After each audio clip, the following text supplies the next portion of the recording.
Yo, what's going on, guys? Welcome back to KOT, Key of Threes. Today, it's just a two-man team, two-man tandem. Me and my guy, Jay. How's it going? It's going great, bro. Once again, another Friday. Can't complain about Friday. The weekend is right behind us.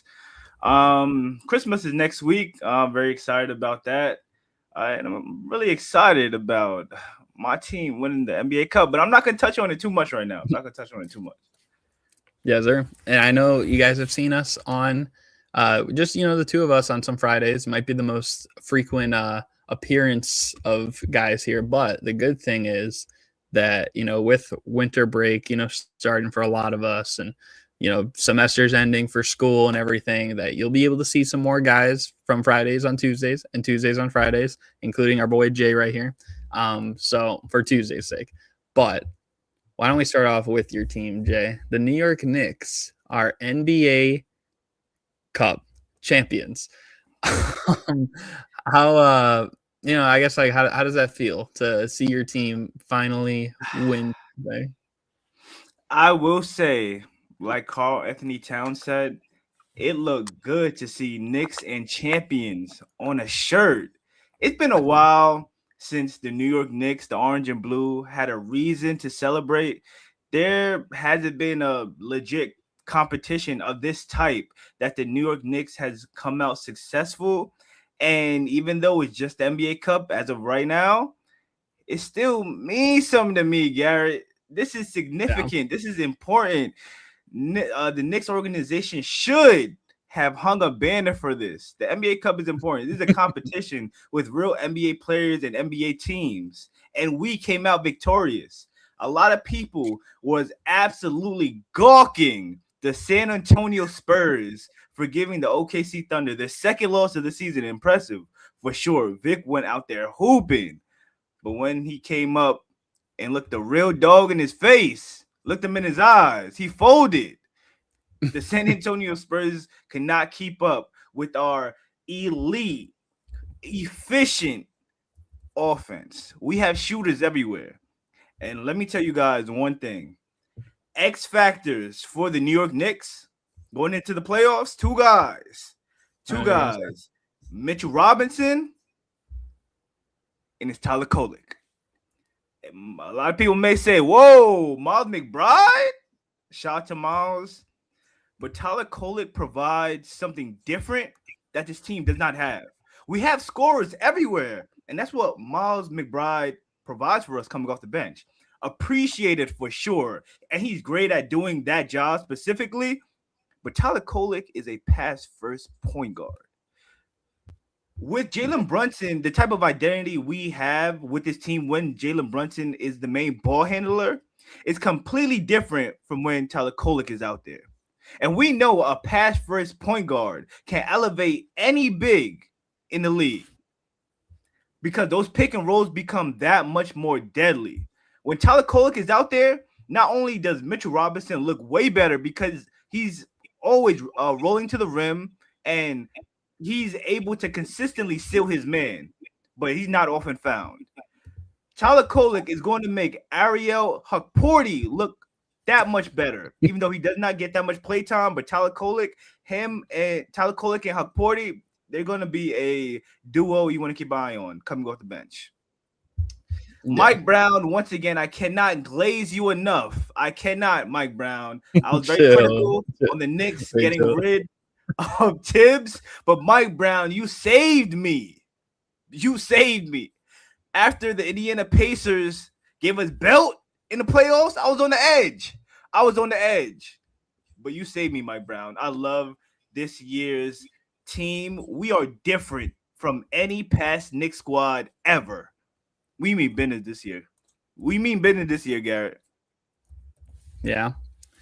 I will say, definitely, I think people wouldn't have expected you guys maybe to win the cup, especially with OKC in the mix. But, you have you guys going against the Spurs and, things happen in that favor.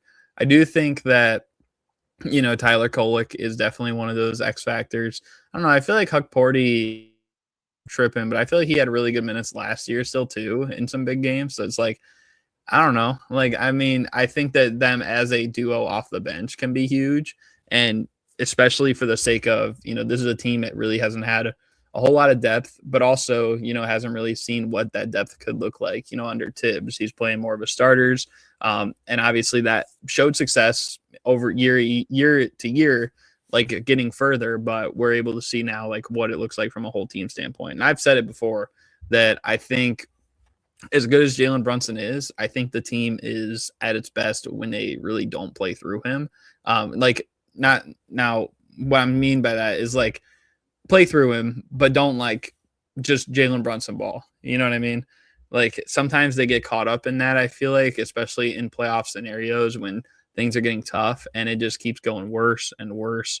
And then once he comes out of the games at those times, they start like coming back in the games over the last several years. So having a guy like Tyler Kolek who plays the game a little bit of a different way, a guy like Mitchell Robinson, you can say what you want about his injuries and everything, but this guy rebounds at an insane level. It doesn't matter who he's playing. Like I've seen him grab rebounds over 3 or 4 dudes at one point. Like you need a whole team to box him out. Like, so I got to give your Knicks credit. With that being said, I know you make it seem like this is a new Knicks crew. Brand new. Let's give them a edge maybe over the rest of the East that is in a little bit of a funky situation right now. Boston's shown it a little bit, and maybe you could say if Milwaukee gets back in the mix, if Giannis gets healthy, but a lot of those guys aren't really on that team anymore. But this is a Knicks team who has been in the playoffs many years. Only other team that's really been in that scenario is the Cavs. The Knicks have now won the cup. They got one round further last year. Is this maybe separating them from the pack?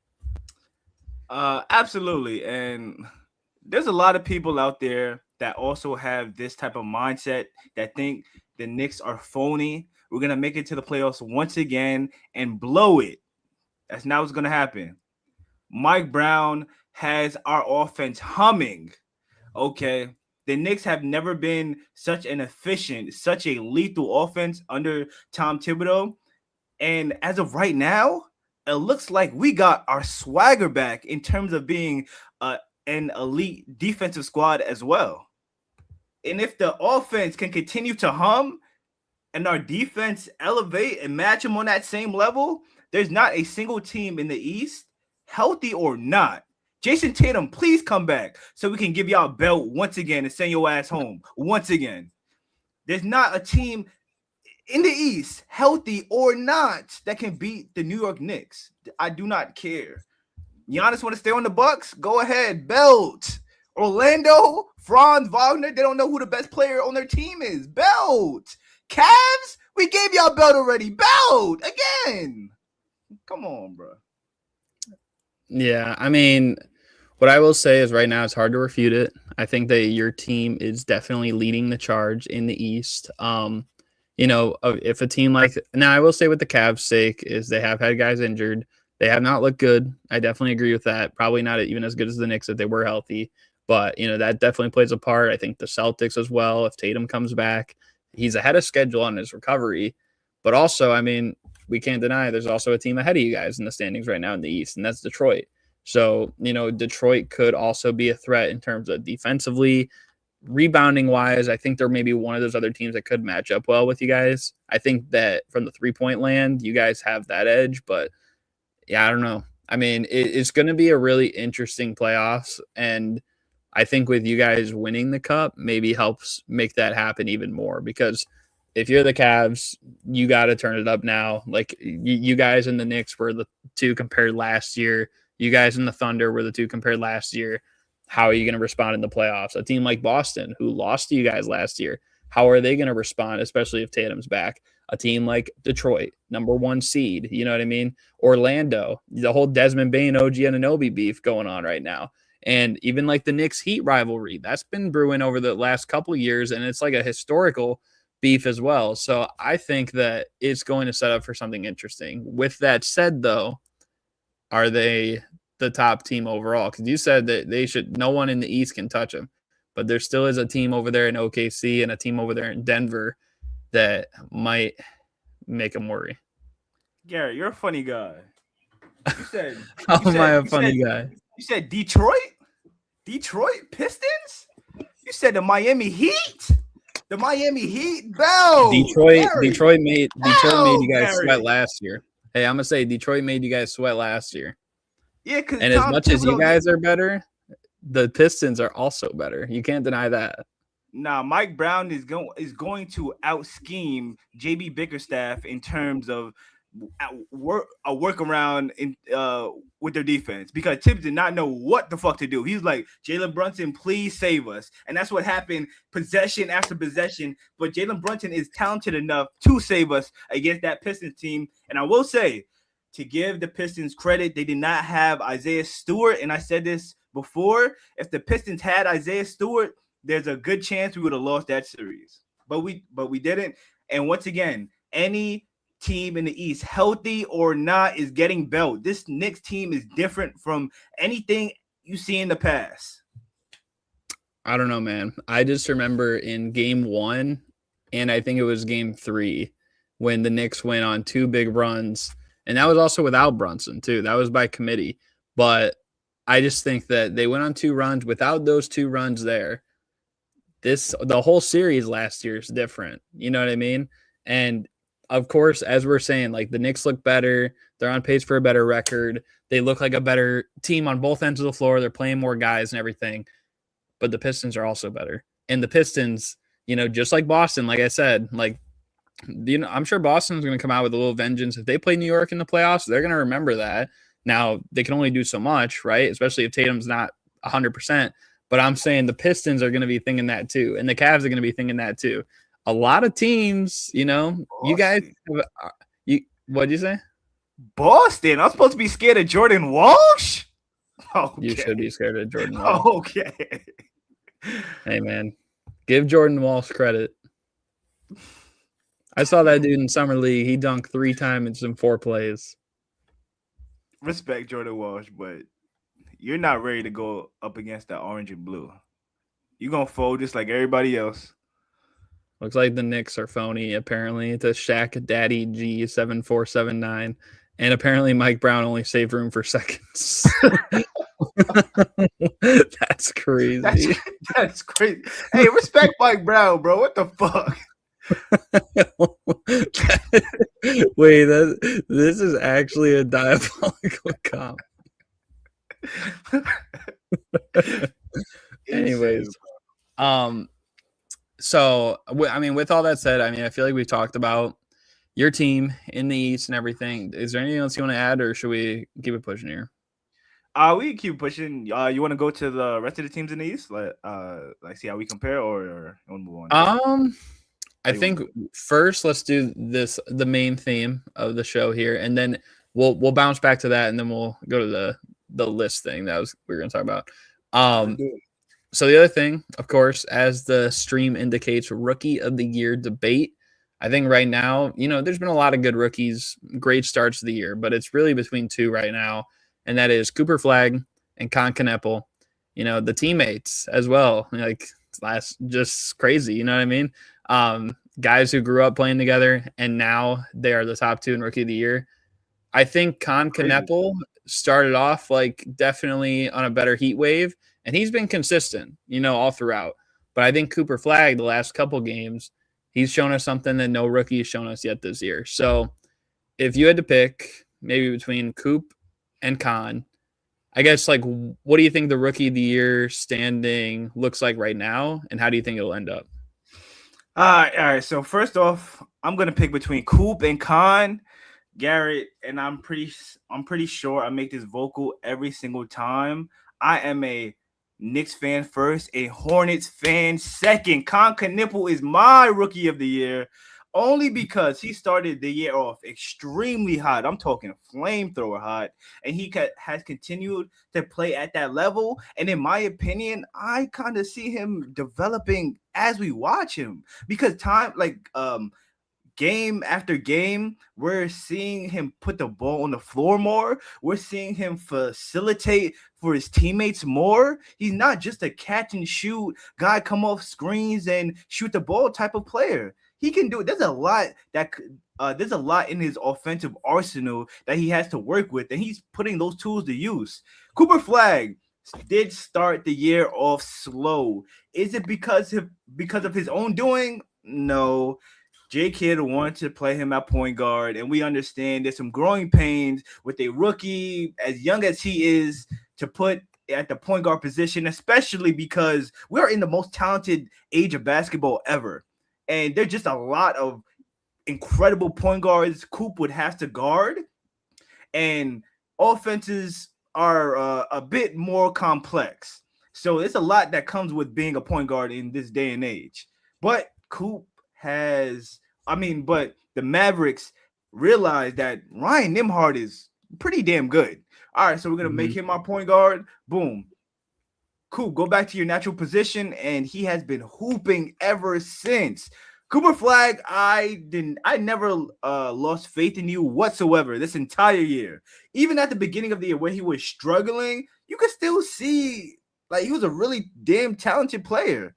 I mean, the things that he was doing before, it may not have jumped out at you every game and like the way he's jumping out at you now, but the signs were there. And anybody that watched the Mavericks knew that the signs were there. But he just getting a chance to not have so much on his plate. You know what I mean? He knows his job, and he's going out there and doing his job at the best of his abilities, and we're seeing it now. So, but with that being said, Nipple is still my rookie of the year. Shout out to you, Coop.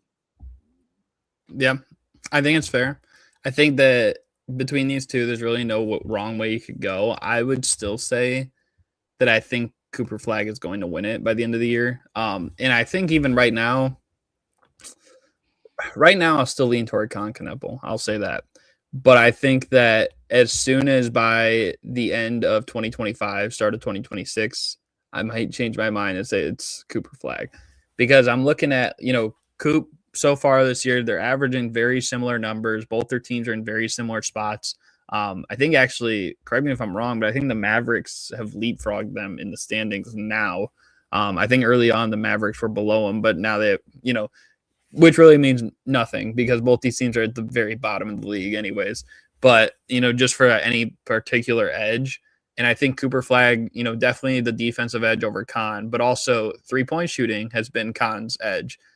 As a playmaker, I do agree. I think that Cooper Flag was misused at the point guard spot, but also they were just in a weird situation where it's like no Kyrie Irving to start the year. And, you have all these other guys who are like kind of, I would say, microwave players like D'Angelo Russell and Jaden Hardy and stuff like that, that you don't really want to have them running the offense either. So, and so far, this year, Coop, he's not been too bad at running things. I think that for a rookie, at least, I think he actually has a better assist to turnover ratio than Kneppel.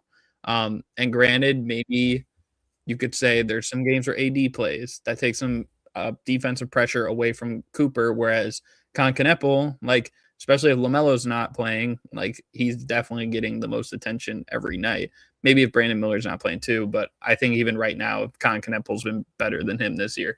So you look at all that, and one, I would still say Kneppel is leading the charge, but I think that Cooper Flag will have it by the end of the year. I just hope that Kneppel doesn't have this thing go on where I'm not meaning he's going to fall off like this, but the Chris Duarte syndrome or the Vitor Favarani syndrome, where a player gets off to a really hot start in their rookie year, first couple months, and then so disrespectful for bringing up Chris Duarte's name next to Khan. But dude, do you not remember when he was a rookie, the first month and a half, he was the rookie of the year.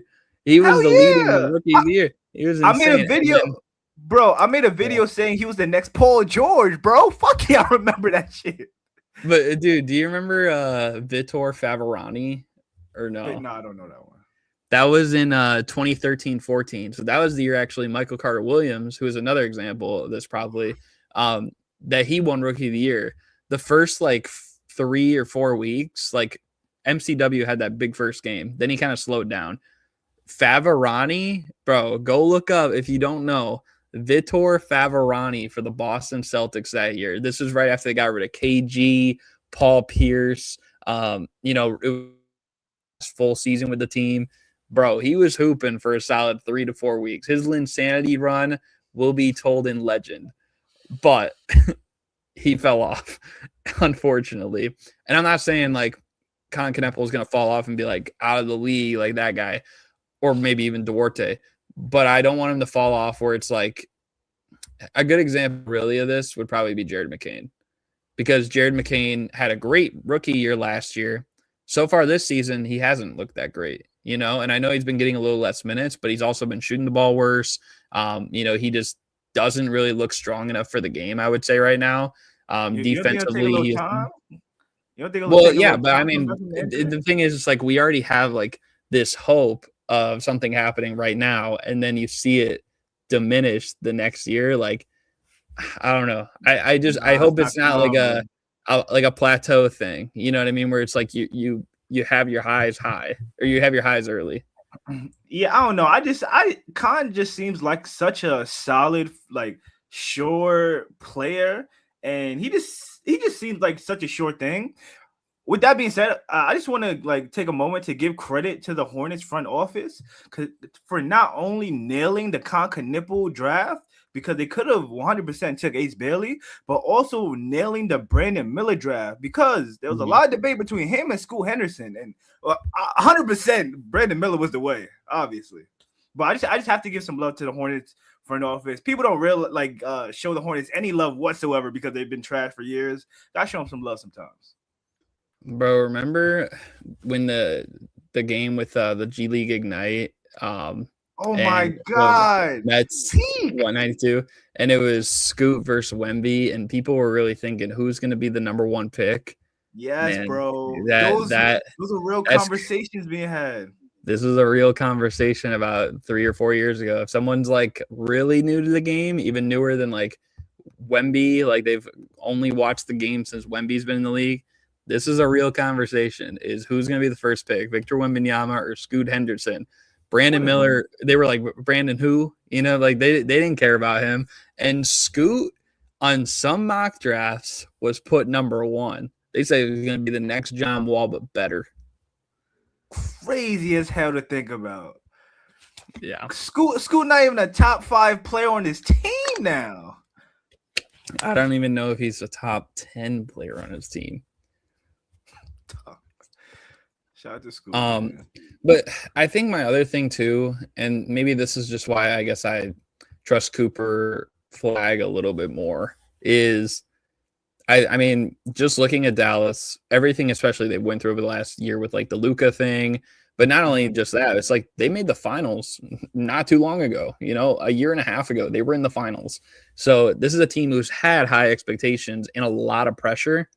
And the fact he's already producing under it, you know, I think that, you know, we've seen players like, for instance, Anthony Bennett, where he went number one and you could tell the pressure got to him. I think, honestly, he would have had a better career if he went where he was supposed to go, which was about the 8th or 9th pick. Like, he would have at least been a rotation player, you know, because he has size. He could shoot the ball in college. Came in as a first pick. I don't think he scored for like the first 6 games of his career. Damn. Yeah, he didn't score at all. And then I think he only scored 1 basket in the next like 3 or 4 games. So that's a really rough start. Was that bad? Dude, check the stats. It was rough. I'll have to pull it up. But anyways, my thing is just like, you know, with that, I think that, you know, a lot of people are looking at Cooper. They looked at him in Summer League. They looked at him in that debut game against the Spurs where he was not very good at all. And I think people were thinking like, well, maybe he's not quite what we thought he'd be like. And especially, I think the biggest thing of this season that we've seen so far is when he said, I've never been losing like this. Ever since he said that, they've been winning at a decent clip. They've, I think, been 500 since that point. He's been playing a lot better. So that's like the upside I guess I have for him, is that it's like, it's not too big of a moment for him. And that's not to say anything about Colin Kneppel, but also it's like, you're on the Hornets.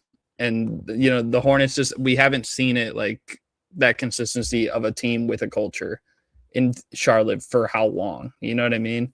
Until we have like some culture identity and we can see Con producing like this, then I'll be like, yeah, definitely going to be sustainable. What you mean culture? You don't see Kemba on the coaching staff, bro? That's not enough culture for you? Bro, they don't have. They don't have culture. Nah, but I see. I understand the edge part, like the ability to perform under pressure, but I don't know if I mean that's kind of hard because considering the situation with Nico Harris. All right, you know what? That's fair. That's definitely fair. But now there's nothing about Concanipple that would scream, damn, he might fall off. Like I don't see this being sustainable, like whatsoever. Well, There's nothing about Concanipple that says that to me. I'm not saying he'll fall off. This play right here. I think maybe another good example could be like Ben Mathurin. Ben Mathurin had a great rookie year, right? And he's good, but he hasn't taken like that full jump yet that I think everyone is hoping he will and thinking he will. You know what I mean? And now we're in his 4th year. So I think honestly that might be a better comparison than the other ones I gave, where it's like if he keeps playing like this and maybe it stagnates, where it's like, yeah, nothing really is jumping out to me this year as opposed to last year, like transformation wise. You know what I mean? Does Khan look like a difficult shot taker? Because I feel like that's really the archetype that tends to fall off. Because what's the likelihood that? I just think that the games he's playing are like icing on the cake right now. Like it seems so, and it could just be like a Charlotte Hornets thing. Like I feel like, what did you say? You saying this is peak? No, I'm just saying. I feel like a lot of the games they're playing, like even the Charlotte Hornets commentators treat it like this is just icing on the cake. And what I mean by that though is he is playing games and he's having good games, but it's like if he doesn't have a good game, it's like, oh well, like that's expected. You know what I mean? Whereas I think in Cooper's case, it's like they're not really probably supposed to be winning a whole lot right now. And even if they lose a game, it's like it is what it is. But you want to see him, like everyone's paying attention to him on a game-to-game basis and seeing like, is he getting better on the defensive end? Is he getting better at the 3-point shot? Because his 3-point shot hasn't been good this year so far. Whereas I don't think that's the case for Concanipple until he establishes himself even more, next year. If he comes out next year and he's playing like the same way, we're going to be like, he's good, but we're not going to be like looking at him in the same way. Whereas Cooper Flagg, I expect him to continue rising. Okay, I see what you mean. You're saying like I understand that, but in terms of the context of Rookie of the Year, I think it would still have to be I agree. Cooper Flagg has a way higher ceiling, but if we're talking like beginning of the year until the end of the year, even if Coop, not saying if Con continues to play at the level he's at right now, doesn't go up or down, I think he should still win it, even if Coop has like a crazy end of the year, or crazy from this point on to the end of the year. Just because rookie of the year. I was just going to say right now the Mavericks are a game and a half up on Charlotte. So they do have that edge. They're also a higher seed. I think the other day they were peaking in the play-in, but now they're in 11th. And I mean, right now, like I said, I would still give the Rookie of the Year today if the season ended to Concanipple for sure. But there's still like a little under 4 months left. I think that Cooper's going to probably run away with it. I think honestly too, another thing that it reminds me of a bit is, and you're probably not going to like this because you're a LaMelo guy, but I think you can understand that Anthony Edwards is one of the best players in the league, right? But LaMelo got off to that hot start in the same way, just like Concanipple. And I would say the last 3 months of the season that year, Anthony Edwards was definitely better. But because he started off so bad, that really did him in. You know what I mean? And if the season was just another month or two longer, I think he might have been able to swing voters in his favor. But it just didn't happen. And now I think he's had a better career. Not for sure. What you mean by Castle? Castle who? For Rookie of the Year, he said. Yeah. What about Castle for Rookie of the Year? Well, he's a second-year player. He won it last year, though. Yeah, I was about to say. No, but yeah, I mean, I get that. I also think because Nico Harrison did get fired, I do feel like there's a lot less pressure, like for Coop to be the next Luka or something, you know? Mm-hmm. Oh, I think he thought he was. Oh, you meant okay, got you. Yes, we are sure he's not a rookie, but he's been playing good too. Yeah. I've said before, I almost feel like he could, like, the Spurs should focus on him as like their second guy. As good as De'Aaron Fox has been right now to start the year too, I like that Castle is like the main compliment to Wemby. Yeah, yo, bro, the Spurs is the way they were going band for band with OKC. The Spurs were playing like OKC like defense with their guards, Stephon Castle, even De'Aaron Fox, Devin Vassell. Them boys was getting out there on the perimeter. It was really impressive to watch, bro. I was saying this the other day. I think against in the next game, Devin Vassell, even though he didn't really shoot that well, but Devin Vassell is like emerging to be one of the best shooters in the NBA, bro. Like he's really fucking good. Oh, I think Chungi, he said he meant Dylan Harper. Oh, Harper. Harper definitely deserves some love. I think he'll make first team all rookie, but I don't think he'll win rookie of the year. I don't think he'll surpass either of these guys in this season. What would you put him? He could be top. See, I'd have to look at like the whole draft just to get a good grasp of it. They have a ranking on NBA on NBA.com. Cooper, Concaneppel, definitely. I would still right now the NBA.com ranks Dylan Harper 7th. I would still put VJ Edgecombe over him. Even though VJ Edgecombe slowed down a bit. I don't know. He might be 4th though. I think it's between him and like Cedric Coward, but also the Spurs are a better record. I would still give VJ though a slight edge over him. So, but that would still mean he's top 5. He should be first team all rookie. Jeremiah Fears or Dylan Harper? Dylan Harper. Respect. Wait, Derek Queen or Dylan Harper? Ooh, you know what? Now that you think about it, because I was just looking at it like in the order of the draft, so I didn't even get down to his name. I'll put Derek Queen over Dylan Harper, but I still think he's top 5. I agree. I would put him over Coward. I think if you asked me like 2 weeks ago, I'd have Cedric Coward over him. But I mean, he's kind of slowed down a bit as well. But I don't know. While we're like on the topic of rookies, even though this is not a rookie whatsoever, I just wanted, like I said before, Knicks fans first, Charlotte Hornets fans second. I have to give a lot of love to Tijan Solange. His development, he's not a big name. His numbers don't pop out. He's not an exciting player, but Tijan Solange development, his jump, it's being seen as someone that loves the Hornets, bro. Last year, people often refer to him as he plays like a deer in headlights, right? But this year, a good game from Tijan Solange is him making his threes, him being active on defense. He's not the best defender by any means, even though he does have the size. But now he's making the extra pass. Now he's being more aware of what needs to happen in the offense. And he's making an effort to make sure the Hornets are operating at doing what they're supposed to do on offense. It's not like Tijan Solange get the ball, it's either a really bad miss or he's driving to the rim, doesn't really have a decent handle, gets the ball stripped, or it's just not a bad play. He's making winning plays, and I do want to say it started when he got sent to the G League. When he came back, he looked like just a more mature player, and I just wanted to show him some love for that. Yeah, he was cooking that other game. I think it was against Toronto, maybe. I think he had like a 20 burger. I think last night against the Hawks, he had 10 points. And he was like there was a play where he stripped the ball, dove to the floor, got it, pushed it to LaMelo, and it resulted in transition points. Chungi says Harper has such a good inside game, plays very mature. Very.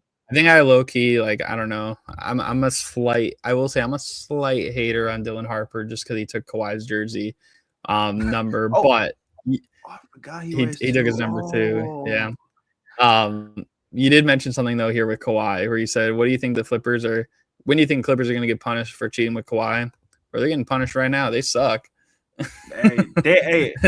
Ty Lue's staying there is enough punishment. Adam Silver just dropped Adam Silver just dropped all these new betting policies, these betting rules. I ain't nothing quiet. It's crickets around the Clippers. Crickets. But I was Ty listening Lue to and Lawrence Frank still being there is enough of a punishment that they can't overcome. I was listening to a podcast. I believe it was either Brian Windhorst or maybe Zach Lowe. But one of them said they should be eyeing around after or around All-Star break for the Clippers punishment. Yeah. So just keep an eye out around then. And it is going to be in the Intuit Dome. So I'm not gonna lie, when you zoomed in on your camera, that threw me off a little bit. When I put my hands up, this shit just fucking zooms. He hates Kawhi. He's from San Antonio. Excited for Wemby. I mean, definitely. Damn, that's I can understand being excited for Wemby. See, I don't. I mean, and you might think a little differently depending on how long you've been a Spurs fan. Because I rooted for the Spurs at points. I will even say Manu Ginobili is my favorite shooting guard ever. I don't even know if you knew that, Jay, but I think the whole Kawhi thing, when it went down, was a little unfair for him, mostly because I think he came back a little early from injury, and most fans, whether it's including Chungi or just others, wanted to rush him back so quick. Like, they were like, come on, like, we want Kawhi back. He came back, now he's out again. And I think the Tony Parker comment where he said, like, oh, my injury was 10 times worse than his, really kind of put them over the edge. And so he's like, okay, well, I don't want to be here. You know, you guys are just going to say I'm faking an injury. Like, so that's just my perspective of it, just like from watching it. And I can understand where you're upset. It's like, well, Kawhi was not playing that year. But also it's like, it's the same thing that's kind of been told with the Clippers. And I would say in the recent years, they've been trying to hold him out of games. Because in the last 3 seasons, Kawhi has vocally said, like, I want to play. But it's whether it's Ty Lue's or it's Lawrence Frank that are saying, like, no, we want to be cautious. And that's why I say those guys are punishing the team because they're restricting the team their most potential. You know what I mean? Hey, Tony Parker, who do you think you are saying that to Kawhi Leonard when we know you out here hitting people's wives? Come on, bro. Do better, bro. I'm not taking advice from you, bro. That's true. 20-year Spurs fan. I gotta respect it. Speaking of 20 years ago with the Spurs, I always say as well that Manu Ginobili should have been the 2005 Finals MVP. But I like Tim Duncan as well. So I'm okay with it, but still think Ginobili deserved it. You said, when did he do that? I think it was in like March of that year. I'll see if I can pull it up. Yeah, he basically said, like, yeah, my injury was like 10 times worse. I don't know if he said it. Oh, he said 100 times worse. And this was like just after they interviewed Kawhi about something like with that. And he, shout out your dad. Manu's your favorite player. I'm going to share the screen real quick if you don't mind, Jay. Yeah. So yeah, Tony Parker, my quad injury is 100 times worse than Kawhi Leonard's. That's some pain shit to say. See, and especially as a teammate, like, you guys have been teammates, you've won a championship together. No, like, wait, clear that up, Garrett. Wait, what happened? Not actually beating women, as in beating teammates' wife's cheeks. Yeah. Wait, what was on the screen? I did not see it. Whatever that was. No, not your screen. He thought we meant literally beating. Oh yeah. So anyways, no. That's just one thing. It's like, and then Kawhi came back the next year, and I feel like him winning with Toronto might be a sour moment for Spurs fans, but like, in my opinion, that's one of the best championships in recent history. With that said, you want to move on to the MVP ladder thing? Yes, sir. Let's do it. You got the list? You got like, I'm trying to find it right now. Okay. So some people at ESPN, well, I think ESPN found the studies of the list. And I'm going to pull it up right here.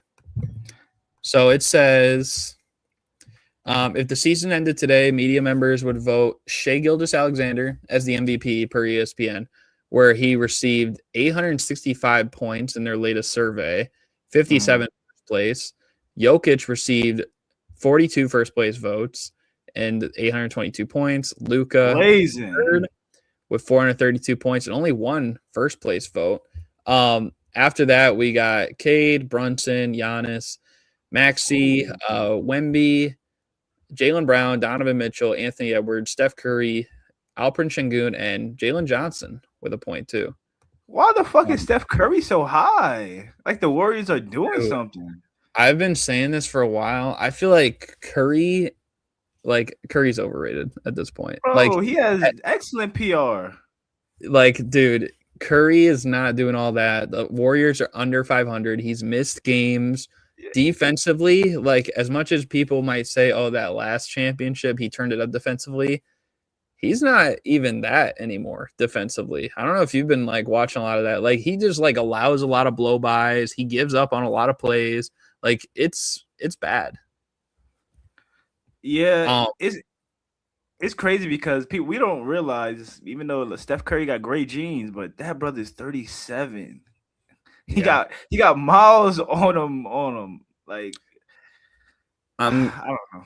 Oh wait, hold on. So yeah, the Kawhi move was bogus, but it led to Wemby. Yep, that is true. And you guys won with Kawhi too, so that's why I say you can't hit on him too much. But you say Nikola or Shai. See, that's the good thing that I'm glad you brought up because I don't see how Jokic is not the MVP, bro. Oh, this dude, hell nah. Why not? Oh, Garrett, why is he not the MVP? Dude, the Nuggets are the dude. Shai, no, listen, Shai, don't even try it. Listen, Shai is on pace to win 70 plus games. Historic territory. Shai Gilgeous-Alexander is having the most efficient season in NBA history. Shai Gilgeous-Alexander, offensively, yes. Shai Gilgeous. He's not. Hey, check the PER. Check the Dude, PER. No, he's not. Jokic is doing all this, averaging a triple-double as well. That's capped out. You capped out. I gotta bring it up now to show you he is. Wait, hold up. Shai is also the best player on the best defensive team in NBA history. The best. Did you say he's the best defender? No. He's the best player on the best defensive team in NBA history. Buddy, I think look at this. You just brought up he had the highest PER, and he's not. He's below Jokic this season. Is that this? All right, my bad. Yeah, it was the old stat. It was the old stat. Was like dude. No, it's not. He turned the ball over. He turned the ball over a couple. He turned the ball over. I don't know what happened. It was an old stat. My bad, dude. I'm like, what? I'm like, there's no way because Jokic is literally like.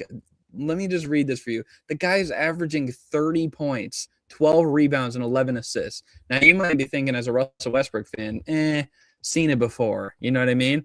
Have you seen a guy do it on 61% from the field and 43% from three and 84% from the free throw line? Have you seen a guy do it while leading the league in rebounds per game and assists per game? Have you seen a center lead the league in assists per game? That's supposed to be the last category he'll ever lead the league in. And not to mention, he's averaging 30 points a game. I know you've been hating on Jokic a lot lately, saying his defense, this and that, but let facts be facts. The Nuggets are a top 3 record in the Western Conference, or in the NBA. My bad. They're second in the West. They're not that far removed of OKC. They're only about 5 games below. And I think part of OKC, yes, Shai is definitely elevated, but dude, some of these other guys have really stepped up, like AJ Mitchell, Isaiah Hartenstein. Like they've been playing on a whole nother level themselves. You know what I mean? So I am not giving Shai the edge. They did this last year. I feel like it happened last year where Jokic had the better individual season. Shai got the award because his team was winning games. And if this is the case, then why, if this is the case throughout history, then why is Karl Malone having MVP over Michael Jordan when he led the league in scoring, had the highest PER of all time at that point, and he won 69 games. That's my point. Like, you know. Listen. If Russell Westbrook actively declined to play defense, I think he shoots 60% from the field as well. No, he would not. No, he would not. Russell Westbrook No, he would not. let guys blow by him you all and the I time. That's a freaking lie. We both know it. We both know it. No, I don't know shit. I don't know a damn thing. The safest thing is just take Russ out of this argument. You can make your argument without him in this one. He will never ever, bro. I could give him open layups all day. He might not shoot 60% on that. Like, come on. See, first of all, that's just hate. That's hate right there. Dude, how many he misses how many a game? Listen, Garrett, you are part of Jokic's PR team. You're the reason he has all those MVPs. In fact, he stole one from Joel Embiid. Joel Embiid should be a two-time MVP. No, he didn't. He deserved that. Dude. I'm with you 100%. That 2022 Jokic's MVP. I've been on the record. Go to my channel. I debated. Shout out my guy Willie G, Nuggets fan. I told him straight up. I said Embiid deserved that MVP. We did like a 2-hour debate. However, the year after that, Jokic deserved that one, and they gave it to Embiid because they feel like Embiid should have won the year before.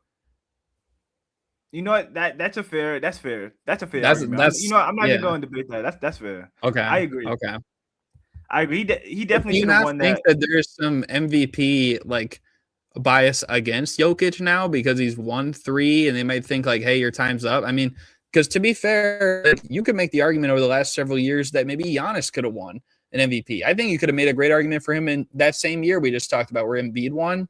You could have argued Giannis. They were the 1 seed, the Bucks, and they had a big 18-game win streak that year too.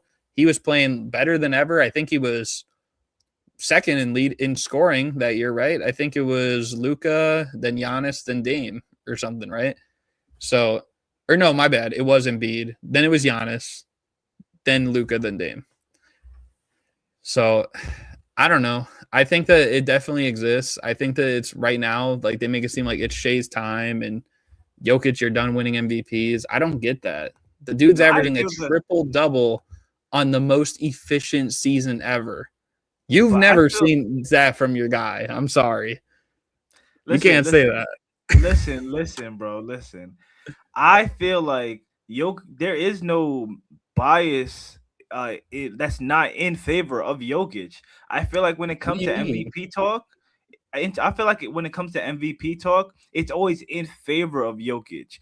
A lot of people that vote on this on the MVP, who wins the MVP, a lot of people in the media and media guys love statistics. They love how phenomenal something that has never been done before in NBA history. They love that shit, and that's what's happening when that's what has been happening for Nikola Jokic, and that's what's also happening now. The only reason that these guys, once again, that love these stats, love these statistics, wouldn't give it to Jokic is if Shai Gilgeous-Alexander wins 70 or more games. That's the only way Jokic loses this MVP. The OKC Thunder have to win 70 games, or else they're going to hand him another MVP on a silver platter. I promise you that. So then why did Russ win MVP? Because KD left him and he drugged that team, averaged a triple-double. What? And it doing that. Well, that's a different conversation. That's a different conversation. Dude, but they were Are we talking MVP? I'm saying too, the same thing that we just talked about, right? Yeah. That Jokic as the 6th seed, same seeding too. You think he didn't deserve it. You think he stole one from Embiid, right? Not to mention he was at a way higher efficiency. Maybe he didn't average quite the triple-double, but I think he was like within an assist per game or something. Maybe I have the stats right here. I can pull it up. 27, 14, and 8.5. Almost a triple-double. But the difference is he won MVP as well. You're saying robbed Embiid straight up. But a guy also did it when he won less games. Not to mention, like, sure, Thunder lose Kevin Durant. But the Nuggets also had no Jamal Murray. They had no Aaron Gordon for half the year, no Michael Porter. Like they had Facundo Campazzo and Austin Rivers as his backcourt, man. Like, do you want to know who was on that team? I'm saying you could say that. Cool. Garrett, About like Garrett, the I'll pull up the roster, Garrett. You want to go roster for roster? Ahead. we can go roster for roster, Garrett. Go ahead, man. We can do it. There was Andre Roberson definitely on that roster still. Yeah, but you also had Victor Oladipo and you had Steven Adams. Victor Oladipo, fresh off the Magic, who didn't want him anymore. What did he do the year after? Year of his life. Because he played with Russ. Russ showed him how to be a real professional. He got away from Russ. No, bro. Stop, bro. Yes, he did. Russ teammates has constantly gave him credit for him upping their game.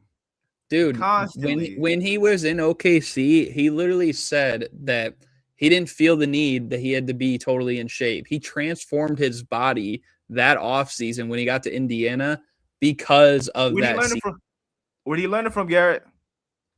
From who? You're saying Russ?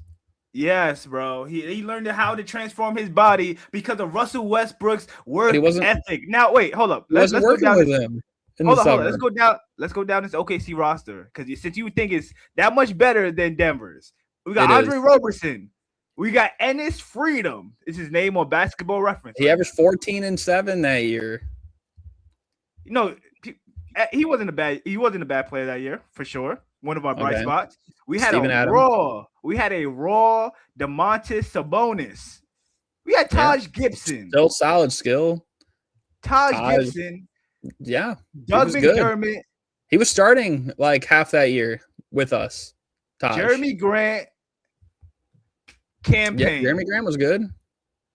He was good after the Thunder. No, he was good with the Thunder. He was good like the year after this. I think he even took another step up. He was strictly a 3-and-D player, strictly on the Thunder. He didn't have no Anthony bad. Morrow was pretty solid. Maybe not with that year with OKC, but he was a solid player at that time. Still, he was an okay shooter. You can't solid player. He was an okay shooter. Anthony. So Morrow. I'm looking at Russ, Oladipo, Adams, Cantor. I guess in his freedom, I call him Cantor. Taj. I'm not going to count.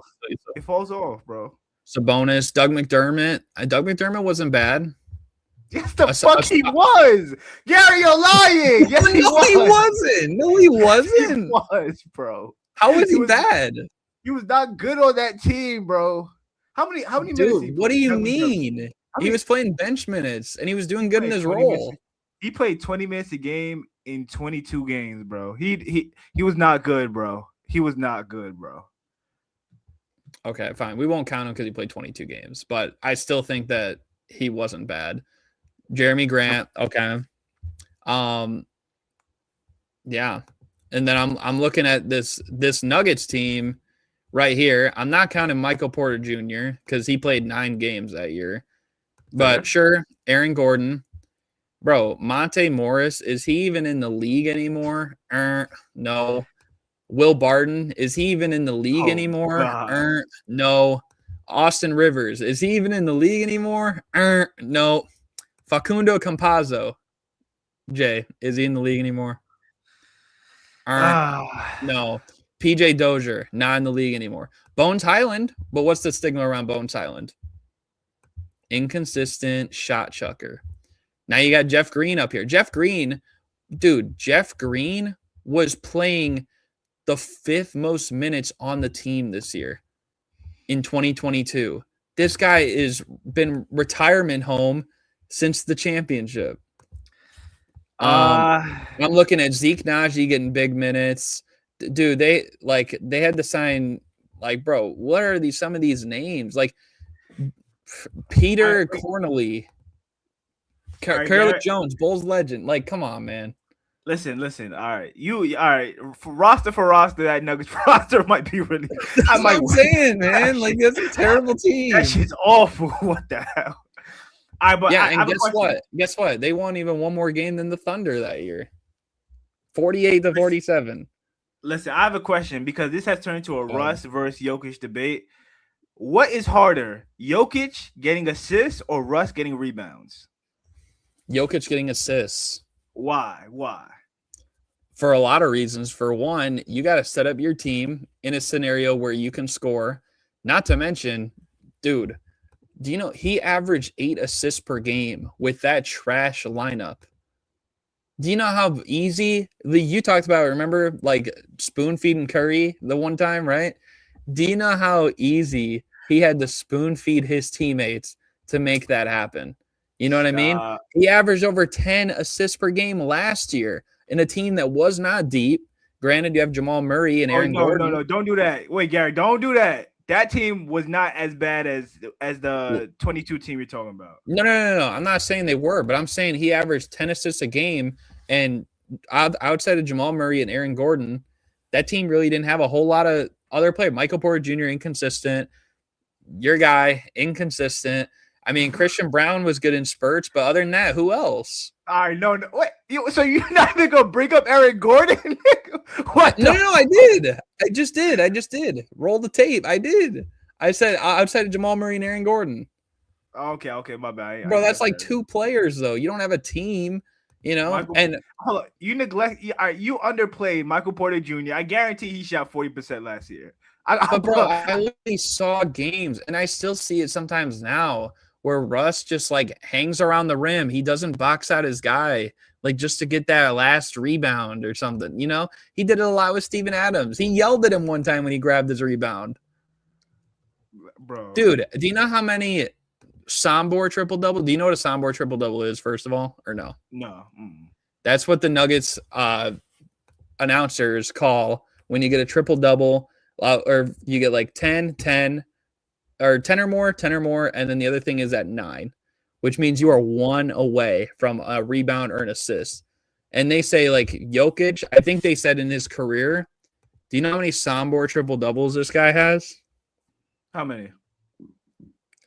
112. Damn.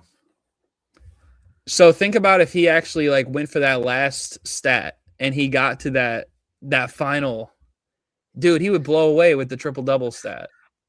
See, the thing is, he probably did and couldn't do it. He probably was looking for it, trying to snap back. Okay, game ended. Dude, 112 isn't enough of a sample size. Clock hit 0. That's what happened.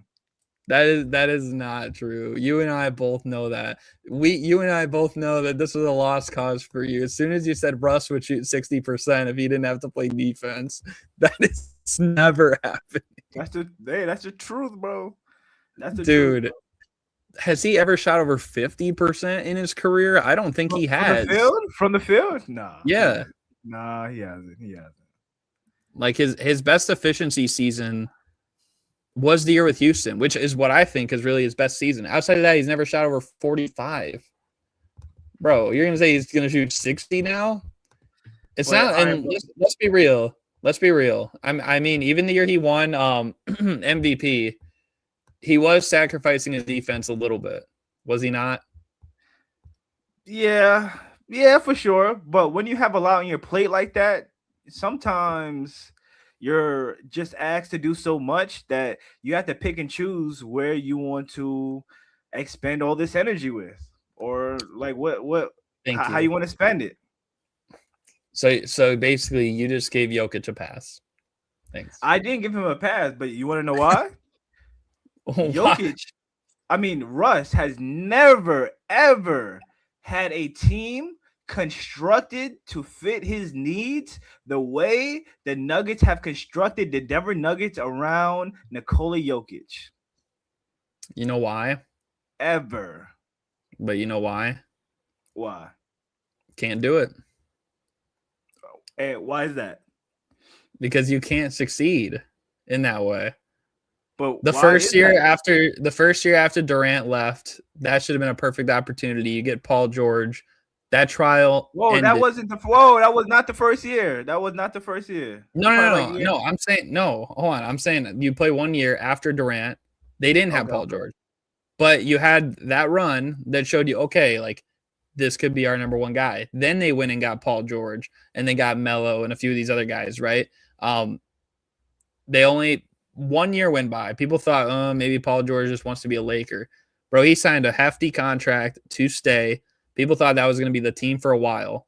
And in 1 year, they pulled the plug totally on it. Why would they do that? Because it was not a cohesive working unit.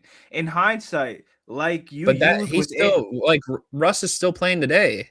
They could don't you think they could have tried again with like another thing? They just wanted to move on. Oh yeah, for sure.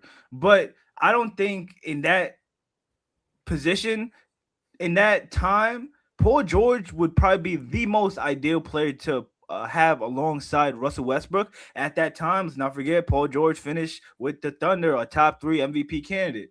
However, in hindsight, once again, like you used with Anthony Bennett, in hindsight, we know the player that Paul George is. Russ needs to be paired alongside a guy like a Kevin Durant, someone special like that. Paul George is a good player. He's not Kevin Durant like whatsoever. And you want to say, oh, wow, why does he have to be paired with one of the greatest scorers of all time? I mean, everyone has to be paired with somebody special. LeBron with Kyrie Irving, LeBron with D Wade and Chris Bosh.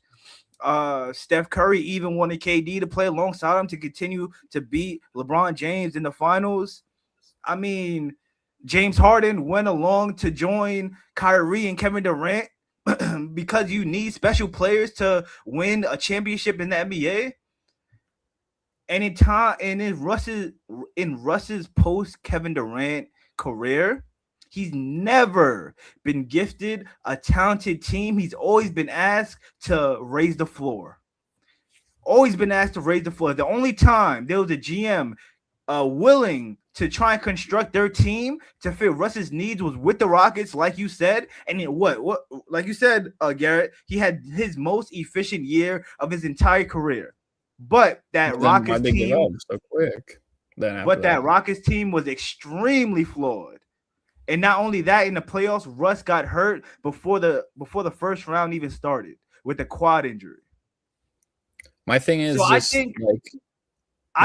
just think that Russ's career gets overlooked, and the obstacles he's had to overcome just doesn't get noticed because people see that he's unapologetically himself and he has a loud game and he likes to talk, and that's not received by the public in a positive way all the time. But his teammates will constantly fight and tell the media that he is a fucking awesome guy. He's a great teammate to have in the locker room.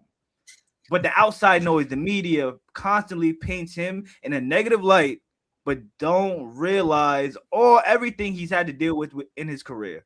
Post Kevin Durant. You can't tell me he's not a winning player. He's been to the NBA Finals. You don't get to the NBA Finals with a losing player. With Kevin Durant. You need special players to get to the NBA Finals. But that's just my point, is that like you can say that too, but it's because he's not a special player in that regard. He's not. I'm not saying he's Batman. I'm not saying he's Batman. But that's the thing, is that he can't be Batman. We see, like, my biggest critiques for him usually come from when he was in the Batman role. Those years after KD left, it's like, now we're gonna see what can you do as the primary guy? Because I think really that last year, even with the Thunder, felt like it was starting to like be like, well, Russ has the ball in his hands a lot more than KD now, and maybe that's part of the reason why Durant ended up leaving. I have no idea. We'll never actually for sure know, other than the fact that like he wanted to join the Warriors over everyone else. But I think that, part of that too is like that last year felt like it was, trying to switch to more of a Russell Westbrook dynamic, and partly because of the very own coach that I hate on today, Billy Donovan, and just how he wanted to play it. Just add fuel to the fire. Billy D was the head coach, Garrett. You should know the pain. But why was he running? He was running through Russ so much that year. More than KD. Like, KD had a good year, but he should have had a great year. He should have been dude. I think there's a lot really to digest with that. I don't want to get like too caught off on that. we can save more of that for another day, but just want to go over the rest of this list real quick, if you don't mind. Yeah. My thing is, so obviously, like we talked about Jokic and Shea. I say Jokic, you say Shea. Luka in 3. I think he could at least have to the top. I mean, he's averaging like the most points in the league. He's almost averaging a triple double. The Lakers are up there too, not far behind Denver, so that's fair. Cade at 4, Brunson at 5. I don't know. I would have to, even though I'm a Knicks fan, I'd have to agree. I'd have to agree. Yeah. At the beginning of the year, Brunson didn't have the hottest start. I think right now is the best he's playing since the season began. And Cade came out the gate. Cade and the Detroit Pistons came out the gate on fire. And even when Cade had not been playing, the Pistons have been good. And record obviously matters when it comes to MVP voting. But I say in the next straw poll that they do, JB is definitely going to be top 4 because the Pistons and Knicks record have become very close. The Knicks are 19-7. The Pistons are 21-6. So we can catch up. I think you guys have 7 losses, right? I think you have 7. Yeah. So the Knicks are coming up, and we can snatch that 1 seed in the East at any given moment. Honestly, and I do not Denver fans, take it easy on me. I do not mean to bring up Jokic again, but Jokic just has stolen so many MVPs, bro. 2024 should have been Luka's. No, it should have been Luka's. No, it should not have. Listen. I think Luka Doncic is playing in the wrong era. He's going to be robbed of so many MVPs because the bare minimum, it seems like, for you to compete or be in a conversation to seriously win an MVP is to pull off something at historic precedence, bro. It has to be something we've never seen before. As we see in Shai Gilgeous-Alexander, as we see in Nikola Jokic. You just have to be out of this world different. And I feel for Luka Doncic because we know at this point in his career, if we go back to his rookie year, I would have said he would have won at least 2 MVPs. At least 2. He has none. He may go down as the best player to never win an MVP. I think that's kind of crazy to think about. That is possible. I think actually this year he probably has his best chance yet. I do think in that year that you're talking about, I think he should have been the runner-up, though. It's crazy that Shea had more votes than him, and then he proved it, I think, in the playoffs when he outplayed him. Crazy. My thing is, I don't know. I mean, maybe it's just because things have been happening so rapidly, but I feel like Cade and Brunson should be a little bit lower. But I think now that I think about it, they're probably both honestly fair right there. Especially Knicks just won the in-season tournament. Like you could argue them lower, but I think they're fine there. Giannis at 6. I mean, Giannis has missed some time, and same thing with Wemby at 8. Like I don't. And is it maybe I'm being like a glazer myself, but like I get the Cavs aren't winning a whole lot right now. They're also like, dude, they're less than 2 games back of the 3 seed. You know what I mean? Like, how is Donovan Mitchell, if you want to say he's below Brunson and Cade, fine. How is he not like right next to him? You know what I mean? Like, that's crazy to me. He's averaging like 31 points, like 6 rebounds or 6 assists, 5 rebounds, most efficient season of his career by far. And it's just that a lot of his guys have been out. Like, when did this whole thing come about? When I feel like for so long, we would also talk about the MVP being a thing where it's like, well, you're missing players. That should also help your case if you're keeping your team afloat.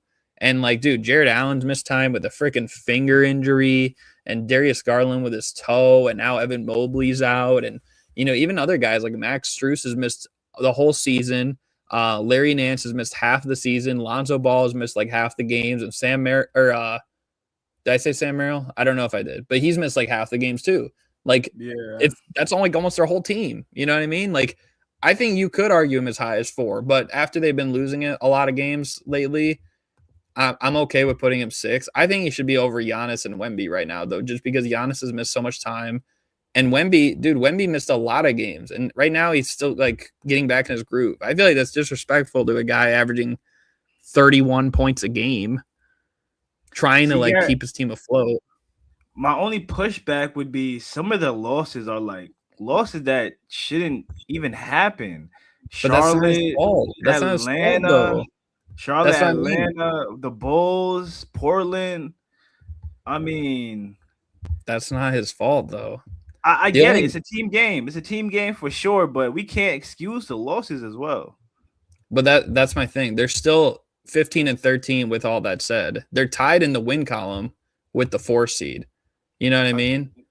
Yeah, but just like based off the talent alone for the Cavs, if you're gonna lose games, obviously everybody's schedule is different. Some teams play easier schedules in the beginning, hard and later in the year.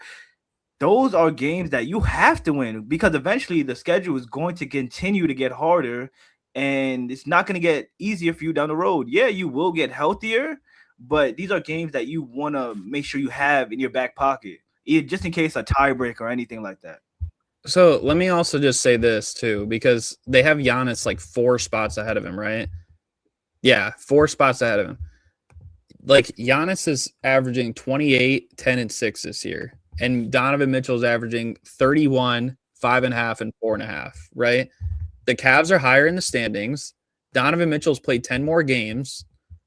And he's had all these guys out. I don't know how a guy like Giannis is 6 and he's 10th. That makes no sense to me.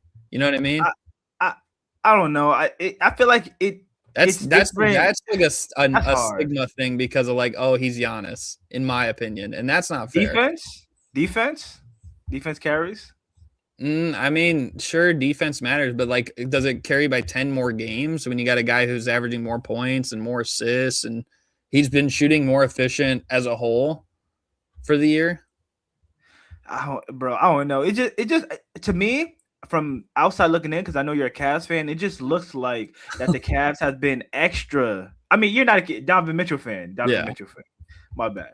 But I just think he doesn't get credit like where it's due. And this is an instance where it's like, dude, you got guys who have missed so many games. Because if you had asked me before the NBA Cup, I would have had him over Jalen Brunson 100%. But now, obviously, that's going to help him out in his case. And he's actually averaging more points than him. He's actually averaging more rebounds than him. Efficiency, I think he's a little bit better. The only difference is the Knicks are winning more games. But is that enough to separate 5 from 10 when they're only separated by like a couple games? Dude, if the Cavs had won one more game, they would be in 4th. Like that could change in a day. One day. It's just the losses, bro. It's the losses are just like in embarrassing fashion. Like it's like losses that shouldn't happen. Well, it's embarrassing that the team doesn't like. Dude, Garland is playing terrible. And Jared Allen's missed time. Like Jared Allen was unplayable at the end of that game. Like they got guys like Thomas Bryant, and they're relying on Jalen Tyson like to be the other guys around him. I don't know. Did you see the game the other day when they played my Bulls? No, I missed that game. So we were winning. Like Bulls were winning like by 14, 15 points. And then he starts going on a heater. He scored like 5 straight possessions and got the deficit, I think, to like 6 points. And Kenny Atkinson called timeout, subbed him out of the game. And then we got the lead back up to 15 points. And then he came back in for like the last 2.5 minutes, and it was too late. You know what I mean? Like, how can you blame him on that? Is it a Kenny problem? He's part of the problem, yeah, definitely. But I also think it's just like not having reliable teammates. Because also another thing as well that, in my opinion, like definitely helped out with my guy back here winning MVP is that season, Carlos Boozer missed half the year and Joakim Noah missed half the year. Yet he still had him as the best record in the NBA. You know what I mean? So, like, how is this not? Garland's missed a lot of games, about half the games so far. Jared Allen's missed half the games. I know Evan Mobley's been playing, but now he's going to miss games. And then Max Strus, who was a starter last year. Sam Merrill, who's averaging like 18 a game early the first couple games of the year. He looked like it was a great decision to pick him over Ty Jerome, but now he's been hurt. So like, I don't You know know. that Should you at know what I least feel be like it sixth is. or seventh. You What? know what I feel like it is. I feel like it's relative to where the Cavs were last year, because That is probably true. I bet. they got off to an incredibly hot start and was the number 1 seed last year, right? Mm-hmm. Yep, was the number 1 seed last year, and everybody pretty much expected you guys to. I mean, you didn't change anything major. Ty Jerome isn't there, got Lonzo Ball now, but you guys didn't change anything major. So That is a major change. I will say that has been major in itself, though. But like, we didn't think it at the time. But go ahead. I mean, yeah, that's true, but Ty Jerome hasn't played yet, right? But the one thing that Ty Jerome had, well, actually, two things that he had. One, he brought a lot of energy. Like, as good as Lonzo might be as a playmaker, and he's so nonchalant to a fault. Like, Yeah. guy almost feels like he does not care. And the other thing that I say that Ty Jerome has is he can create his own shot. Like, Lonzo, he can't do that. He can create for others for sure. He even made a great like full court out of bounds pass to Jared Allen, who missed a layup like at the end of the quarter, which is so demoralizing in itself. But like, he just he can't do anything right like anymore. He just jacks up threes like whenever he gets to the ball, doesn't take really high quality shots. And even from watching him on my Bulls as well, even when he came back from the injury, like, he wouldn't take terrible shots. He would take shots that are open to him. This season, I feel like he's just shooting whatever, even his passing has not been good, in my opinion, this year. And that was always there for him. Yeah, I don't know. At this point in Lonzo's career, from watching him this year, it seems like, I mean, he hasn't even been a good 3-point shooter. I thought like that was one thing he was going to be good at least, but it looked, yeah, like you said, he's not too good at creating his own shot. Doesn't really want to attack the rim much. His best asset is his passing. Love the way he pushed the ball. Love that for him and for the Cavs. I think that's one thing they need. But besides that, yeah, Lonzo has not looked the best. I also think, like, I mean, I don't know. Can we at least agree that he should be over Giannis and Wemby? I mean, these are guys who literally just like miss Wemby games. for sure. If you're missing games, like, you can't win the MVP. Like, Giannis has already missed, like, I want to say 13 games. If he only misses like 4 more, then he's ineligible for the award. Like, Donovan Mitchell, I think he's only missed like 2 games, and he's gonna miss a third one tonight. But he's well on pace to play enough. You know what? That's fair. Donovan Mitchell has only missed 3 games. That's 100% fair. I get it, because anytime he's out there, for the most part, he's trying his hardest out there to go out there and get a bucket and keep his team alive. So, and I'm not even trying to be too irrational, because I do think even someone like Jaylen Brown above him, I have no problem with that. Jaylen Brown's played good. Celtics are a better record. Statistically, Donovan Mitchell might have an edge, but I think that you can't deny what this team's doing, Boston, given what they were expected to do before the year. Even someone like Tyrese Maxey, it's like, yes, he's playing a lot of minutes, but I think that also helps his case in a way, because he's been the most, the only one who can really play that many minutes to sustain it. I know he just had an injury recently, but like, still, like, that's crazy to do. And then everything else there below, I mean, I think it's fine. I would actually have Şengün next. And this might be a little bit of a hot take too. I don't know. I think Şengün should maybe be over Wemby. Is that crazy? Like, Wemby has played better when he's been out there, but he's missed so many games. And Şengün has still been really well. The Rockets are a better record. I would say Şengün has a slight edge over him. I think Wemby, like, he had it in the bag where he was up there. Once he missed those games, like, especially with we've only seen 30 games so far this year. Like, that's going to take a huge hit. Might not take a huge hit in like 2 weeks at the end of the year, but it will now, Yeah, I don't see. The Rockets are they definitely like to close with Şengün, or at least have the ball in his hands at the end of games. But I feel like the real engine, maybe engine is not the word, but like the person that gets that team over the hump often is Kevin Durant. It's like very Kevin Durant base, like their success, how good they will be, is based on Kevin Durant. So I couldn't put Alfie over Wemby. How many games did Wemby miss? Wemby's only played 14 games. Out of 30? Out of half the games. Half the games. He can only miss 3 more all year, which knowing Wemby and his injury concerns it seems unlikely. I'd have to give it to Wemby. As of right now, I have to give it to Wemby, bro. See, that's crazy. Like, I think a guy who's played half the games should not even be up here unless he's literally like leading the league in scoring. Like, and Wemby, like, too, he's kind of fallen off on like some of these games. I know obviously it doesn't help coming off the bench the last couple. Do we not remember when he had like that single-digit scoring game against the Suns, and then when he put up that back-to-back against the Lakers after that? Like, this happened before he got hurt. So all that considered, like, I would have him below. I think Anthony Edwards, though, should be right below Şengün too.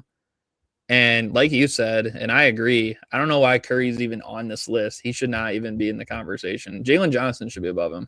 I'm sorry. I agree. Oh, just a little quick pivot. Now that we're speaking about Jalen Johnson, Trae Young, 8 points last night. Hey, this is Jalen Johnson's team, buddy. Go ahead and pack it up. Pack your bags, man. Go ahead, sell the house. Go ahead, move out. You're cooked. Atlanta is no longer yours. They do need to, I think, transition there. Mm-hmm. Do them so much better, I think. Do they trade the pick? What'd you say? Oh, do they trade the pick, you mean? Yeah. No, I wouldn't do that. If you're talking about that New Orleans pick, I would definitely want. But yeah, with a guy Kassan, what's going, man? What's going on, bro? Hey, the man is here. We're running the 2-man here. We're almost about to wrap up. But I guess before we go, I could say the on this day NBA thing that I'll have for today. Did you know on this day it is Mo Williams' birthday? Oh, shout out to you, Mo Williams. Happy birthday, man. How is he turning? December 19th, 1982. So he is 43 today. Respect. I feel like he's just a underrated player. He was an all-star with LeBron, and people, I feel like, want to use him as a way to bring down what LeBron does, because like he was their best player. Like, you know what I mean? But he was actually good, man. Like, dropped a 50 ball later on in his career. Had some good years with Utah. I even think about some of those days he was with Charlotte. Like, he was a contributor. The Clippers that one year, I think he was in 6th Man of the Year voting too. Like, he just had a great career. The Bucks before that. Like, shout out Mo Williams, one of my favorites ever. I would say he's top 25 favorite NBA players ever. And you know what else he is, Jay? An NBA champion. All-star and an NBA champion. That you'll love to hear that. Respect. Shout out to you, Mo Williams. Yes, sir. We got right here 2-man with the Winnie the Pooh hat is Deadly. Hey, man. Shout out Winnie the Pooh. But if you thought that was good, wait till you get a look at these. The socks right here. All right, that's enough Winnie the Pooh. I know Garrett got the Winnie the Pooh honey pack in the back somewhere hiding. Hey, man, I'm watching the movie tonight because why would I watch the NBA when everything makes me upset? No, I'm just kidding. But anyways, it was a pretty good stream overall. We did have some people in the chat, though, of course. Quazim, we had Shungi, we had Shaq Daddy up here. But yeah, pretty good overall. Hopefully you guys enjoyed. Stay tuned for Tuesday. We shall be back. Might have a little bit of a Christmas theme on that one. And I'm going to put you on the spot here, Jay, because I know you said you might. Are you going to be there Tuesday? Yes, sir. I'll be there Tuesday, guys. Make sure you pull up. I'll be there Tuesday. Yes, sir. And he said the honey pack is crazy because they don't have that in the UK. Y'all better off without it. Y'all better off without it. Hey man, instead of the honey, go find yourself a honey. How about that? Yeah. It's Friday night.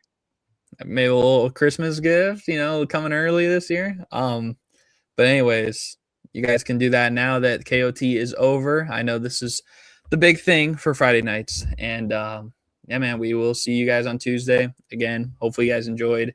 Thank you guys for watching, and we're out. Peace.